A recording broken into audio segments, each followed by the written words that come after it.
Hi, my name is Brit Egan, and I want to welcome you to Kingstowne's daily Lent devotional. I will be leading us through day 12. So before we get started, let's all take a deep breath together. In the busyness of our lives and often the heaviness of our world, I know it can be hard and difficult to be present with God and with each other. And so I find that breath can be a really helpful tool to center us in the present moment. So let's inhale for 3 and exhale for 3. Okay. Inhale, 1, 2, 3, and exhale, 3, 2, 1. So now that we're here both physically and mentally, let's get started. So today's scripture comes from Psalm 61, and the verses we're going to be reading are 1 through 4. The scripture says, "Hear my cry, O God, listen to my prayer. From the end of the earth I call to you, when my heart is faint. Lead me to the rock that is higher than I, for you are my refuge, a strong tower against the enemy. Let me abide in your tent forever, find refuge under the shelter of your wing." When I read this scripture, I was reminded of the great suffering that often accompanies the human experience. I imagine you all can relate to that moment. The moment where everything's gone wrong and things feel too heavy, they feel confusing, they feel too big. And I think that this scripture is inviting us to let God be our resting place in those moments. To ask God to hold us in our pain, to hold us in that too heaviness, that confusion, that too big, too hard moment. Alongside the scripture, you may have also read the chapter entitled "Right After It's Over" in the book Good Enough. The pages are 68 through 73. So as I was reading this chapter, Kate's words provided a lot of comfort and a lot of clarity and some good reminders. The first piece that stood out to me was when Kate talked about toxic positivity culture.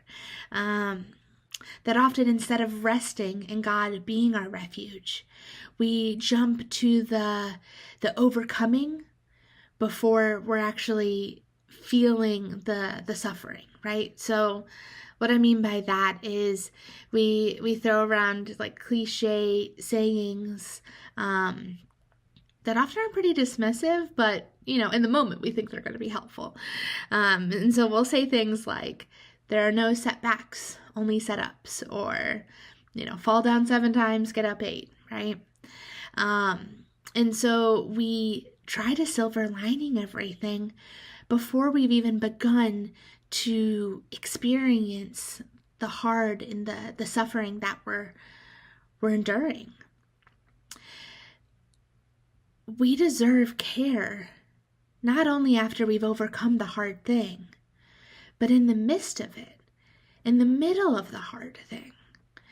I call this experience when we allow ourselves to be in the suffering, to sit in the suffering. I call it sitting in the suck. And I think it can be really hard to sit in the suck, but I also think if we don't, we might miss something important. I think that when we're feeling pain or we're enduring a hard moment, there is some wisdom, there is some information that pain has to offer us. Pain tells us what matters to us. It tells us what we care about. It tells us our needs. It tells us what's missing.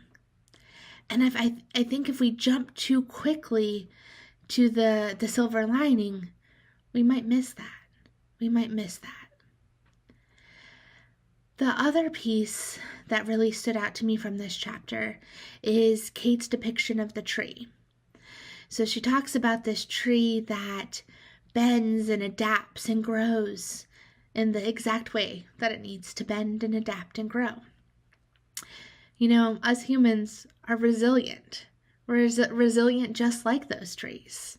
And we bend and we shift and we shape and we grow in the exact way we need to grow too. If we're able to turn toward God and turn inward toward ourselves, we will know what that shift and move and turn and bend looks like. Just like the tree did, right? The tree knew, oh, I need some more sun. Let me grow this way. Or, oh, I'm impacting gravity different because of this cliff. Let me grow a little bit more this way. And we have that same inner wisdom. And we also have a God with all of that wisdom that we can turn toward. And so reflecting on today's devotional, I really took away the importance of sitting in the hard, allowing God to be our resting place in that hard, and clinging to the hope that just like the tree, we will bend and we will shift and we will grow in the exact way we need to. So after reading the scripture and reading the chapter, there were a few questions we were invited to reflect on. The first question talked about where have we felt God's presence and God's love in the midst of great suffering. Kate describes it as God's great magic act. And so perhaps today you want to take a moment to reflect on a time when you were able to feel God's presence and experience God's love in that suffering. The next suggestion is we think of somebody we care about, somebody who might be going through a hard time themselves, somebody who might be really in that midst. If you're not there yourself today, I am sure somebody you care about is, because life's hard and being a human is hard. And so perhaps today you reach out and you let them know that you're thinking of them and that love surrounds them. She offers words like sending a text, and the text could read, "No need to reply, but you're on my mind. I wish I could take the pain away. You are so, so loved, and you are not alone." The next question goes on to ask us what are our practices that help us navigate through the deep grief and the hard suffering. She goes on to make sure she mentions there's not like a perfect formula.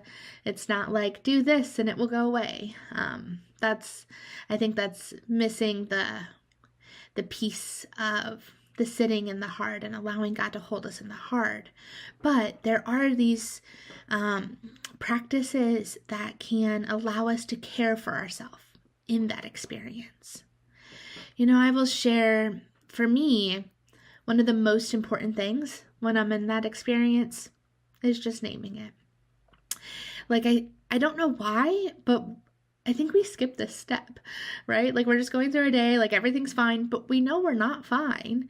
And we have this sensation in our body. Maybe there's like this constricting in your chest, or like, you feel like your stomach sort of feels like it's dropped, and you know the feeling. It's unpleasant, to say the least. And so I think one of the practices most helpful for me is to just name it, to say, oh, this is what suffering feels like. Oh, that's grief. This is what grief feels like in my body. Oh, okay. This is, insert the hard feeling you're experiencing. Another practice I like to lean into is self-compassion. I try to be gentle with my words. I often, and I have to do it every time because I think we have like pain amnesia, because almost like every single time I forget. I forget to be kind, I forget to be gentle, I forget to be compassionate. And so I try to bring up an image of a friend I care about. I imagine they're enduring the same thing I'm enduring. What might I say to them? I probably would provide some validation. I'd say, hey, this is hard. I would offer some suggestions of support and care. Well, it's important that I do that same thing toward myself. And so self-compassion is my next go-to. Another piece and another element of self-compassion is common humanity. It can be really helpful to remember that suffering is part of the human experience. And so this is what it feels like, but you're not alone in that feeling. Other people feel that feeling. Other people have experienced that pain. Like there's something about pain that's like, it's so isolating. Like it feels like it's only you, and like nobody else has ever felt that bad, or nobody else has ever messed up so poorly, or nobody else has ever like experienced a loss like that. And so it can feel really isolating. And so I think the piece about why common humanity is so important is because it helps us not isolate. It helps us remember that like this is a human emotion and other humans feel it too. And then I think the last part, when I think about practices that I can try and I can go to, is how do I reach out and how do I care for that experience, right? So the idea of using a friend, that can often bring up some suggestions of what you might offer a friend, offering that to yourself. But I tend to find going back to the basics is really useful. Like I think when we're in that hard moment, that hard feeling, like our mind it kind of goes to this place where only if the situation is solved, only if the conflict didn't happen, only if, insert XYZ, it like miraculously is different, like that's when I'll feel better. And those are big pieces and important to name, but I think the way we best care for ourselves in those moments of hard suffering are to get back to the basics. You drink the glass of water, you go for a walk, you take a deep breath, you turn on a funny show, you allow yourself to rest, right? Allowing yourself to move through the caregiving things, like taking a shower, helps you reconnect back to yourself, to your body, and it is such a thoughtful way to show up for yourself and care for yourself in the hard. So that's what works for me. Again, when I remember, because human, hard. But those practices can be super useful to give a try. And maybe you take a moment and think about what works for you. What are your go-tos? Perhaps, yours is different than mine, and it can be helpful to create a list so that when you're back in that experience, you know exactly what to do to just bring yourself a little bit of comfort, a little bit of care, a little bit of tending to. So today's prayer is actually a wordless prayer. So just after we close out, take a few moments and center yourself on the awareness that God is God, and you can rest in that. So I will leave you with these words.